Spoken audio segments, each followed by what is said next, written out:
जिंदगी बन गए हो तुम, जिंदगी बन गए हो तुम। उत्तराखंड की गोद में बसा ऋषिकेश शहर, जहां गंगा की लहरों का संगीत और मंदिरों की घंटियों की गूंज एक साथ हवा में घुल जाती है। दिन ढल रहा था और सूरज की सुनहरी किरणें पहाड़ों के पीछे से झांककर पूरे शहर को अपनी नर्म रोशनी से नहला रही थी। शहर की भीड़ भाड़ से कुछ दूर एक शांत और पौश कॉलोनी बसी हुई थी, जहां बड़े बड़े और खूबसूरत घर बने थे। इस कॉलोनी की हरियाली और शांति इसे शहर के शोर शराबे से बिल्कुल अलग करती थी। इसी कॉलोनी के एक कोने में एक आलीशान विला था, जिसकी बनावट किसी महल से कम नहीं थी। सफेद संगमरमर से बना वो विला अपनी भव्यता की कहानी खुद कहता था।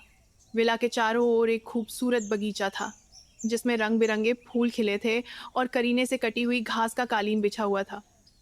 इसी विला के बगल में बगीचे के एक हिस्से से सटकर एक छोटा लेकिन बेहद आकर्षक आउटहाउस बना हुआ था। उस आउटहाउस तक पहुंचने का एक रास्ता विला के हरे भरे बगीचे से होकर गुजरता था, जो उसे और भी खास बना देता था। शाम के करीब 4 बज रहे थे। आउटहाउस के अंदर बने एक कमरे में खामोशी छाई हुई थी। कमरे की खिड़की से छनकर आती सूरज की हल्की रोशनी फर्श पर एक खूबसूरत पैटर्न बना रही थी। कमरे के बीचों बीच रखे बेड पर एक लड़की तकियों पर अपना सिर टिकाए सो रही थी। उसने पीले रंग का एक खूबसूरत सलवार सूट पहना हुआ था, जिसका रंग उस पर खूब खिल रहा था। उसके बगल में एक रोमांटिक नॉवेल खुली पड़ी थी और उसके चेहरे पर एक सुकून भरी मुस्कान थी, जिसे देखकर कोई भी कह सकता था कि वो किताब पढ़ते पढ़ते ही सपनों की दुनिया में खो गई थी। उसका चेहरा बेहद मासूम और खूबसूरत था। लंबी घनी पलकें उसके गालों को छू रही थीं और उसके रेशमी काले बाल उसके चेहरे पर बिखरे हुए थे, जो हवा के हल्के झोंकों से कभी कभी उड़कर उसके होठों पर आ जाते थे। उसकी त्वचा दूध की तरह सफेद थी और उसके होंठ पंखुड़ियों की तरह गुलाबी थे। उसे इस तरह सोते हुए देखना ऐसा था जैसे कोई कलाकार अपनी सबसे बेहतरीन कलाकृति को निहार रहा हो। तभी उसके तकिए के बगल में रखे उसके मोबाइल फोन पर एक मैसेज आया। मैसेज की ट्यून काफी तेज और चुलबुली थी, जो कमरे की शांति को भंग कर गई। आवाज इतनी तेज थी कि उसकी नींद तुरंत टूट गई। उसने हड़बड़ाकर अपनी आंखें खोली। कुछ पल तक वो बस अपनी पलकें झपकाती रही, ये समझने की कोशिश करती रही कि वो कहाँ है। फिर जब उसे होश आया तो वो उठकर बेड पर पालती मार के बैठ गई और झुंझलाहट में अपना माथा मसलने लगी। उफ, ये चाहत भी ना।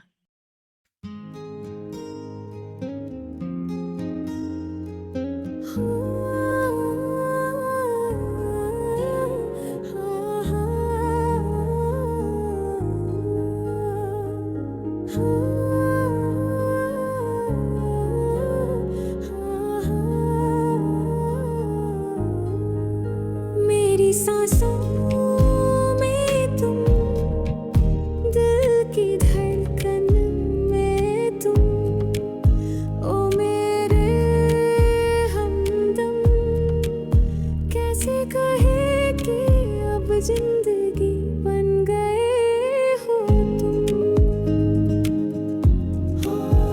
जिंदगी बन गए हो तुम।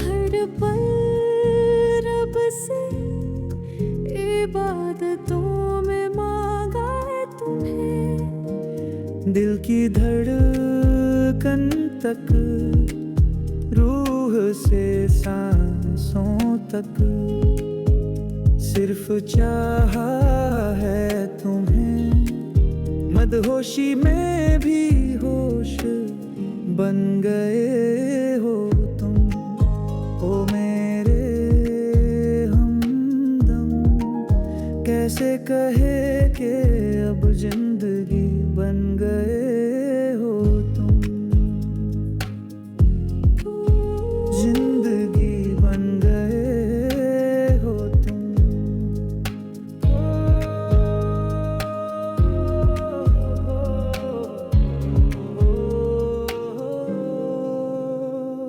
जैसे तुमसे कहे धड़कने बढ़ने लगे, मन्नतों में अब मेरी शामिल हो सिर्फ तुम। बेखुदी बन रहे हो तुम, ओ मेरे हमदम, कैसे कहे कि अब जिंदगी बन गई।